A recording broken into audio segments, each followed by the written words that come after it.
시청자 여러분 안녕하십니까? 헬로티비 뉴스 전북입니다. 첫 소식입니다. 내장산 리조트 관광단지는 골프장을 제외하고는 풀만 무성한 상황입니다. 분양률이 90%에 달하지만 13년째 부지는 방치되고 있는데요. 최근 정읍시가 전북은행과 연수원 건립 협약을 체결하는 등 내장산 관광단지 사업의 돌파구를 찾아 나섰습니다. 이진철 기자입니다. 보도블록 위로 풀들이 무성하게 자라나 있습니다. 반듯한 도로 옆으로 공터만 덩그러니 있는 이곳은 내장산 리조트 관광단지입니다. 지난 2014년 정읍시는 이곳에 막대한 예산을 투입해 도로를 까는 등 기반 조성 사업을 실시했습니다. 5년이 지난 지금 분양률은 90%에 육박하지만 이렇게 보시는 것처럼 어떠한 건물도 들어서지 않았습니다. 분양률이 높은데도 건물이 들어서지 않는 이유는 호텔과 같은 대형 시설이 들어서지 않기 때문입니다. 소형 상가와 숙박시설 사업자는 건설을 미루고 있습니다. 이런 시설들이 들어와야지만이 쟤네들 상가공부도 짓고 여가공부도 짓고 펜션도 짓는데 현재는 요거 달러 하나만 보고 짓기가 그렇다. 최근 정읍시는 전북은행과 연수원 건립 협약을 체결했습니다. 2020년 상반기에 착공을 시작해 2년 후 준공될 예정입니다. 500여 원이 투입된 연수원은 하루 300여 명이 이용할 수 있는 규모를 갖출 예정입니다. 내장산에다가 해동 관광호텔도 지금 건립이 여의치가 않고 또 유수호텔들도 우리가 생각했던 것대로 진행이 되지 않고 취소가 되는 상황에서 전북은행 연수원이 확정이 되면서 이제 그런 부분에 관련해서는 조금 이제 새로운 전기를 좀 마련하리라 생각을 합니다. 정읍시의 민자 유치를 통해 더딘 사업 속도를 보이는 내장산 관광단지 활력에 큰 도움이 될지 관심이 모아지고 있습니다. 헬로티비 뉴스 이진철입니다. 전북 지역은 친환경 농산물 생산량이 전국에서 두 번째로 많은 곳인데요. 친환경 농산물을 비롯해 우수한 식재료를 생산하는 농도이지만 전북 지역 대형 유통업체들은 전북산 농축산물 판매를 외면하고 있다는 지적을 받고 있습니다. 김남우 기자가 취재했습니다.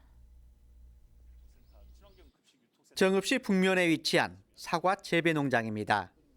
이곳에서 친환경 농법을 이용해 사과를 생산하고 있는 최인규 씨. 최 씨는 해마다 고품질의 사과를 생산하고 있지만 판로가 고민입니다.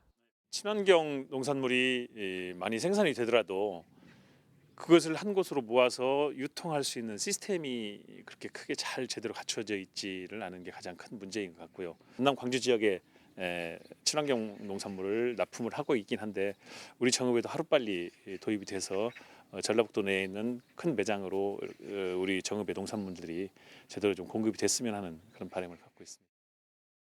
전북도의회 최영심 의원이 발표한 자료를 살펴보면 최근 전주시 내 대형 유통업체 9곳을 대상으로 농축산물 생산지 조사를 실시한 결과 전북산 농산물은 21%에 그쳤습니다. 나머지 79%가량은 타 지역 농축산물인 것으로 나타났습니다. 전북 지역 대형마트 가운데 일부는 로컬푸드존을 만들어 지역 농산물을 전시 판매하고 있습니다. 하지만 지역 농산품 전시 판매를 의무화한 곳은 없는 데다 로컬푸드존 자체가 없는 곳도 상당수에 달한 것으로 파악됐습니다. 그렇게 많은 존 자체를 형성하지는 않고 있어요. 로컬푸드 SKU 자체는 운영은 하긴 하죠. 근데 존 자체는 형성 안 돼 있다는 거죠. 전북 쪽도 될 수 있고 전남 쪽도 될 수 있고 그렇게 되는 거죠. 최근 재래시장보다 대형마트를 이용하는 소비자들이 증가하고 있습니다. 전북 지역 우수 농축산물이 대형마트에 유통될 수 있도록 대책 마련이 절실하다는 목소리도 높아지고 있습니다. 전주시 자료에 의하면 전라북도 농산물이 21.5% 사용을 하고 있거든요. 그러면 전라북도가 좀 개입을 해서 최소 한 40~50% 정도는 전라북도 농산물을 쓸 수 있는 시스템으로 좀 강제적으로라도 개입을 해야 된다고 저는 생각을 합니다. 전체 인구의 11.4%가 농업에 종사하고 있는 전라북도. 전북 지역의 대형마트를 대상으로 농축수산물 유통 현황을 파악해 지역 농산물 전시 판매량을 늘려나가는 방안을 고민해야 할 것입니다. 헬로티비 뉴스 김나우입니다. 전라북도 소도시 대부분이 소멸 위험에 처했다는 연구 결과가 최근 나왔습니다. 저출산 고령화가 가파른 농어촌 지역 자치단체는 인구를 지키기 위해 애를 태우며 안간힘을 쓰고 있습니다. 정명기 기자의 보도입니다. 석 달 전 결혼한 함다린 씨. 김재 씨의 결혼 장려금 300만 원을 받았고 200만 원을 추가로 받을 예정입니다. 아이가 곧 태어나면 100만 원의 장려금도 받습니다. 결혼 당시에 많은 비용이 들어갔었는데 큰 도움이 된 것 같습니다. 또한 아기를 낳으면 출산 장려금도 많이 준다고 하니까 육아 부담도 많이 줄어들 거라고 생각을 해요. 자식이 있지만 자기 집이 없는 젊은 부부에겐 3년 동안 매달 10만 원을 줍니다. 주민이 갈수록 줄자 김재 씨가 전라북도에서 유일하게 내놓은 장려책입니다. 김재 씨의 경우 최근 인구 늘리기를 가장 우선 과제로 삼고 인구정책 관련 조례를 만들어 지원금과 대상을 넓혀가고 있습니다. 순창구는 넷째 아이를 낳으면 1,500만 원을 주고 장수구는 결혼 축하금으로 1,000만 원을 주는 등 파격적인 지원책을 내놓는 자치단체가 늘고 있습니다. 전라북도는 2년 전 185만 선이 무너지면서 올해 182만 대에 머무르고 있습니다. 지난해 기준 우리나라에 사는 외국인 주민 200만 명에도 못 미치는 수치입니다. 저출산 고령화에 교육과 일자리 문제까지 겹친 농어촌 소도시의 경우 인구를 지키려고 애를 태웁니다. 결혼부터 출산, 육아, 장학사업 등의 파격적인 지원책을 추진하면서 인구 증대를 최우선 과제로 선정해 다각적인 노력을 기울이고 있습니다. 한국고용정보원이 최근 공개한 자료를 보면 전북은 전주와 군산, 익산을 제외하곤 소멸 위험에 처한 것으로 나타났습니다.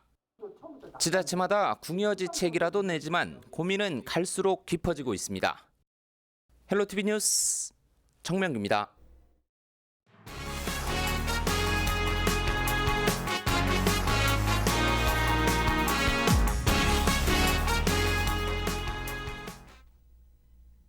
자치단체마다 지역상권 보호와 지역경제 활성화 차원에서 지역화폐를 발행하고 있는데요.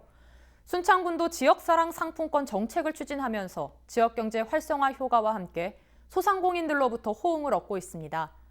하지만 일부 주민들이 상품을 구매하지 않고 현금으로 곧바로 교환하는 불법 유통 사례도 발생하고 있어 예방책 마련에 나섰습니다. 김남우 기자가 보도합니다. 순창구 시내권에 위치한 한 공산품 유통매장입니다. 물품을 구매한 고객이 순창군이 발행한 순창사랑 상품권을 이용해 물건값을 치릅니다.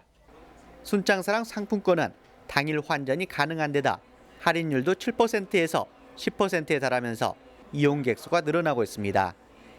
순창군이 지난 8월부터 순창사랑 상품권을 발행한 후 지난 10월 초 20억 원이 완판되는 등 주민들의 호응도 높은 것으로 파악됐습니다. 아무래도 상품권을 고객 입장에서 좀 더 저렴하게 구입을 하니까 고객님들이 카드보다 상품권을 많이 사용한 것 같아요. 상가는 그만큼 이제 상품권을 저희는 현금화할 수가 있잖아요. 그러니까 그만큼 현금 매출이 좀 오른 것 같습니다. 주민들과 지역 소상공인들의 호응 속에 순창구는 이달부터 추가로 10억 원을 발행했습니다. 하지만 일부 주민들이 물건을 구입하지 않고 곧바로 현금화시키는 등 불법 유통 사례가 발생하고 있습니다. 순창군이 자체 모니터링을 통해 적발한 사례만 20여 건 700여만 원에 달하고 있습니다. 금융기관에서 상품권을 사가지고 물건을 사지 않고 바로 금융기관 가가지고 다시 환전하는 그런 경우가 있습니다. 부정행위가 단속이 되면은 저희가 사법기관에도 고발도 하고 세무서에도 통보를 해서 세무조사까지 받도록 할 예정입니다. 액면가보다 조금 더 저렴하게 구입할 수 있는 데다 지역의 소비가 다시 지역 이익으로 환원되는 지역 상품권. 상습적인 부정 유통자에 대해서는 구매자를 역추적한 후 상품권 구매 제한이나 가맹점 취소 등 제재 조치도 필요해 보입니다. 헬로티비 뉴스 김나옵니다. 부안과 고창을 연결하는 부창대교는 10년 넘게 계획 단계에 머물고 있는데요. 최근 부안군은 군수가 직접 김현미 국토부 장관까지 만나며 다리 건설에 대한 의지를 드러냈습니다. 하지만 다리 건설로 지역 경제 악화를 우려하는 지역 주민들의 목소리가 나오면서 풀어야 할 숙제도 있는 상황입니다. 이진철 기자입니다. 부안군 변산면 도청리입니다. 바다를 사이에 두고 고창군과 인접해 있습니다. 이곳에서 눈앞에 있는 고창군을 가기 위해선 무려 1시간이 걸립니다. 그 이유는 해안선을 따라 도로가 나 있기 때문인데요. 이를 해결하기 위해 바다를 가로지를 수 있는 부창대교 건설이 추진됐습니다. 다리 길이만 7km가 넘는 부창대교는 부안과 고창을 오가는 시간을 대폭 줄여줄 것으로 예상하고 있습니다. 2005년부터 추진됐지만 경제성 부족 등의 이유로 10년 넘게 보류된 상태입니다. 부안군은 최근 부창대교 건설 추진에 나섰습니다. 다리 건설을 통해 군산 새만금과 부안 격포, 고창 90호를 잇는 서해안 관광벨트를 완성시킨다는 것입니다. 권익현 군수는 김현미 국토부 장관을 만나 건설 계획을 설명했습니다. 저희 군수님이 이제 주장하는 것은 관광형 좀 교량으로 하자. 네, 거기에서 이렇게 해넘이를 볼 수 있는 아주 좋은 위치이기 때문에 해넘이 전망탑을 만든다든가 그런 식으로 해서 좀. 지역 주민들은 부창대교 건설을 두고 찬성과 반대로 나뉘었습니다. 젓갈로 유명한 곰소를 찾는 유입 인구가 줄어든다는 우려와 오히려 지역 경제가 활성화될 수 있다는 주장이 맞서고 있습니다. 쏠릴 수밖에 없죠. 80% 쏠린다 봐야 되겠죠. 여기 사람들 반대의 쪽이 많다고. 부창대교를 만들었을 때는 차들이 돌아온다 이 말이에요. 그랬을 때 노력을 하자 이 말이에요. 빠져나가는 것만 내가 들어오는 거 생각해. 네, 들어오게 만들어야지. 뭘 해보지도 않고 무조건 안 된다. 이런 부창대교 건설안이 5차 국토개발 기본 계획에 포함된다면 기획재정부 타당성 심사를 거친 뒤 건설 여부가 최종 결정됩니다. 헬로티비 뉴스 이진철입니다. 해마다 겨울이 다가오면 김장 담그기를 걱정하는 사람들이 여전히 많은데요. CJ 헬로 전북방송과 CJ 제일제당 남원공장, 새마을운동 남원시회가 어려운 이웃들을 위한 사랑의 김장 나눔 행사를 함께 진행하면서 나눔 문화 분위기 확산에 나섰습니다. 추위도 녹인 훈훈한 나눔의 현장을 김남우 기자가 취재했습니다. 남원시 200면에 위치한 남원문화체육센터 광장입니다. CJ 헬로 전북방송과 CJ 제일제당 임직원, 새마을운동 남원시의 회원 200여 명이 사랑의 김장김치 나눔 행사를 함께 진행했습니다. CJ 제일제당 남원공장하고 여기 그 새마을지에 우리 회원 여러분들하고 같이 봉사하는데요. 이번에는 남원에 저희들이 왔습니다. 오늘 열심히 김장 봉사할 거고 어려운 우리 이웃 주민들한테 이 김장 다 보내드릴 겁니다. 남원 시내에 참 어려우신 어른들이 많이 있어요. 그래서 그런 분들에게 큰 도움이 됐으면 좋겠다라는 차원에서 행사를 시작을 했고 이 행사가 또 여러 기관과 같이 합동으로 하는 행사라서 더 의미가 깊었던 것 같습니다. 김장 봉사는 배추 세척부터 이틀 동안 진행되는 쉽지 않은 작업입니다. 자원봉사자들은 잘 절여진 배추 속에 감칠맛 나는 양념을 한 장 한 장 정성스레 바릅니다. 힘들지만 사랑을 나눌 수 있다는 즐거움에 봉사자들의 얼굴은 밝은 미소가 떠나지 않습니다. 금년에는 배추금이 비싸가지고 우리가 한정된 금액에 의해서 하다 보니까 조금 줄여들었는데 CJ에서 도와주니까 그 양은 채웠습니다. 얼마나 고마운지 몰라요. 그래서 저희들도 이 단체 우리만 하는 단체가 아니라 서로가 모아서 하면 큰 일을 할 수가 있다. 혼자는 하는 일, 하지 못하는 일 우리 회원님들이 함께 해주셔서 너무 고맙고요. 정성을 다해서 담은 김장 이렇게 주위에 어려우신 분들이 이 추운 겨울에 따뜻한 진짜 마음 전해줬으면 너무 감사할 것 같고요. 배추 속을 채우고 박스에 담아 포장하고 쌓아두는 작업까지 자원봉사자들의 손길이 분주합니다. 봉사자들은 정성을 담은 사랑의 김장김치 2,500kg을 남원 지역 어려운 이웃들에게 직접 전달했습니다. 사랑의 김장김치를 전달받은 지역민들은 환한 미소로 감사의 마음을 전합니다.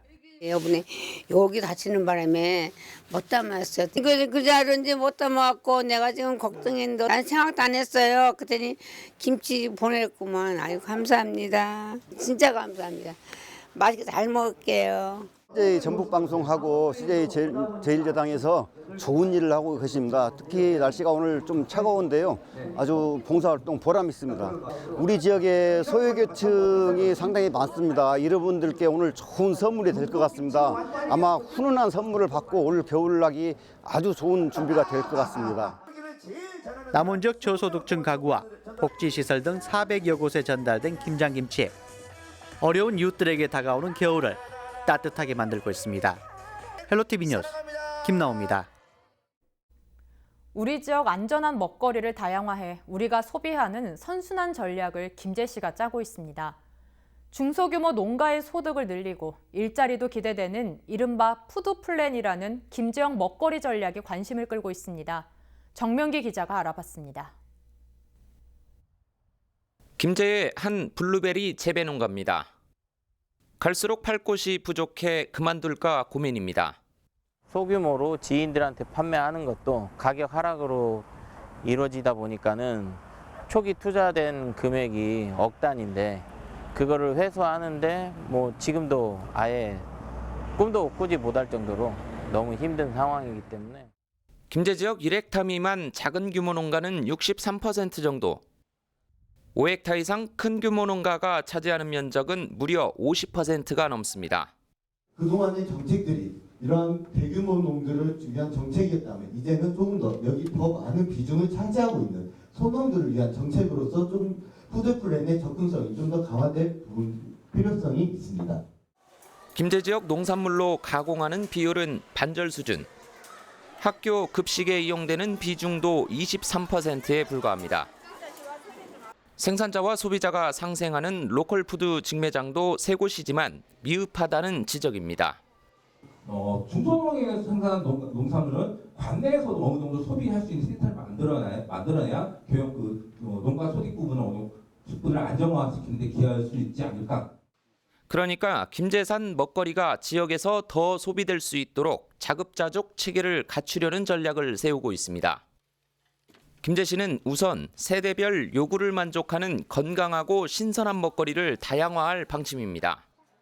이어 로컬푸드 직매장과 학교, 공공기관 급식과 같은 곳에 공급하기까지 전체 과정의 중심 역할을 하는 먹거리 통합지원센터를 구상 중입니다. 앞서 나랏돈을 확보해 용역을 진행하며 주민 의견을 수렴하고 있습니다. 신투불이라는 관점에서 내 몸에 건강에 좋은 음식, 좋은 농산물을 생산해서 그걸 공급하는 로컬 푸드 정책, 푸드플랜 정책이 절대로 필요한 겁니다. 관련 전문가는 지속할 수 있기 위해선 생산자와 소비자가 함께 고민해야 한다고 조언합니다. 안전한 먹거리가 지역에서 선순환하는 김제형 전략이 농촌을 살리는 대안으로 자리 잡을 수 있을지 관심을 모으고 있습니다. 헬로티비 뉴스 정명기입니다. 순창구는 지역 특산품인 블루베리 실습 농장을 운영하고 있는데요. 청년 귀농인들을 위해 내년부터 확대 운영하기로 했습니다. 순창구는 올해 시범 사업으로 구림면에 위치한 소득개발 시험포에 있는 블루베리 실습 농장 한 곳을 청년 귀농인에게 분양했습니다. 분양을 받은 청년 귀농인은 올해 블루베리 400kg을 수확해 600여만 원의 판매고를 올리는 등 좋은 평가를 받은 것으로 알려졌습니다. 내년에는 청년 대상 분양 농장을 2곳으로 늘리고 면적도 확대 운영할 방침입니다. 청년 농업인 실습 농장을 점차 확대해서 젊은 농업인들이 소중한 경험을 통해서 순창에 안정적으로 정착할 수 있도록 도움을 줄 계획입니다.